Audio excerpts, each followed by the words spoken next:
C'est-à-dire si vous voulez vraiment vivre cette harmonie, si vous voulez vraiment connaître la paix intérieure, alors à un moment donné, c'est ce qu'il faut faire. Il faut savoir prendre de la hauteur, du recul, comme l'a fait le prophète ﷺ.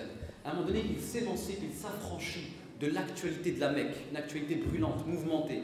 Et il va et il s'isole dans une grotte pour méditer, pour réfléchir. Et la grotte qui se trouve au sommet d'une montagne, symboliquement, prendre de la hauteur pour chercher la lumière. Parce que la lumière, elle est dans l'élévation. C'est quand on s'élève qu'on pénètre la lumière. Prendre de la hauteur et éviter d'avoir le nez trop dans l'actualité, de réagir systématiquement au dérapage contrôlé des politiciens. On perd un temps fou à gesticuler et à répondre aux bêtises de Nadine Morano. Vous savez, moi, ce qui me pose problème, ce n'est pas les propos de Nadine Morano. C'est quand je vois tous ces musulmans qui s'excitent sur les réseaux sociaux, qui gesticulent. Mais perdez votre temps. C'est-à-dire qu'il y a une éducation spirituelle. Notre cœur est un chantier. Moi, je n'ai pas le temps de réagir à ce genre de choses.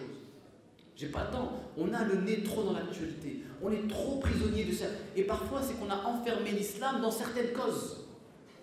C'est que certains voient l'islam que sous le prisme de l'islamophobie, que sous le prisme du conflit israélo-palestinien, que sous... Voilà, on a enfermé l'islam dans un agenda politique, médiatico-politique. Et c'est ça qui pose problème. Attention, je ne suis pas en train de dire que l'islamophobie... Non, bien sûr, ce sont des choses importantes, des causes importantes.